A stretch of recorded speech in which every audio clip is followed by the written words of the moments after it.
దేశంలో సంచలనం సృష్టించినటువంటి liquor scam case, Delhi liquor scam కేసులో ఢిల్లీ హైకోర్టు తీర్పును వెలువరించింది ఇవాళ. ఆ తీర్పు ప్రకారంగా అందులోపట అరెస్ట్ అయినటువంటి వాళ్ళందరూ కూడా నిర్దోషులుగానే వదిలిపెట్టడం జరిగింది.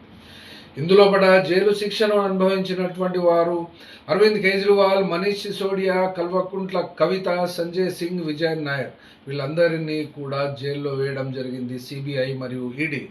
ఇక్కడ కారణం ఏం చెప్తుంది హైకోర్టు అంటే ఆధారాలు లేవు కాబట్టి విడుదల చేయడం జరిగింది అని చెప్తున్నారు.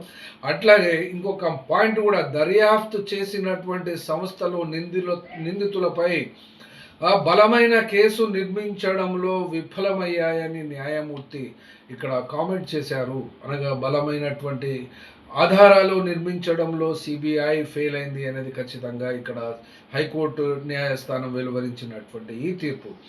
దీనిపై సిబిఐ కూడా అప్పీలు చేయాలని న్యూఢిల్లీ హైకోర్టులో నిర్ణయించుకున్నట్లుగా వార్తలు వస్తున్నటువంటి ఈ నేపథ్యంలో సరే ఆ కేసును యాక్సెప్ట్ చేస్తుందా లేదా అనబడేటువంటి అంశం అయితే తర్వాత తెలుస్తుంది. కానీ ఈ ఎఫ్ఐఆర్ అయినటువంటి ఛార్జ్షీట్ సమర్పించినటువంటి ఈ సిబిఐ ఆధారంగా ఈడీ కూడా కేసు ఫైల్ చేసింది కాబట్టి, ఇందులో కూడా మనీ లాండరింగ్ జరిగింది కాబట్టి ఆ కేసును ఈడీ ఫైల్ చేసింది.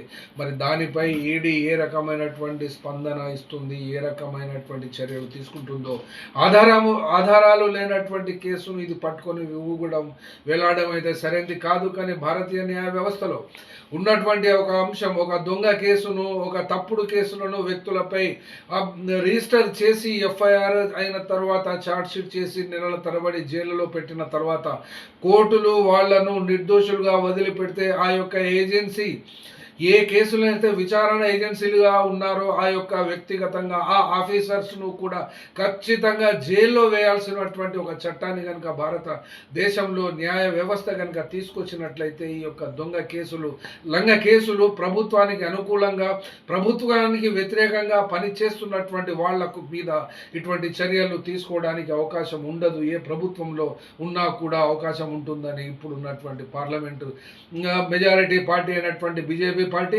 అక్కడ అరవింద్ కేజ్రీవాల్ను, మనీష్ సిసోడియాను, అట్లాగే సంజయ్ సింగ్ను వీళ్ళందరినీ జైల్లో పెట్టడం మూలాన అక్కడ న్యూఢిల్లీలో ఉన్నటువంటి ఆప్ ప్రభుత్వం ఓడిపోయి అక్కడ రేఖా గుప్తా సీఎంగా బాధ్యతలు స్వీకరించింది. అనగా తప్పుడు కేసు వలన బీజేపీ న్యూఢిల్లీలో విజయం సాధించింది. అట్లాగే ఇక్కడ కల్వకుంట్ల కవిత కూడా తన యొక్క ట్విట్టర్లో సత్యమేవ జయతే అని కూడా చెప్పుకున్నది.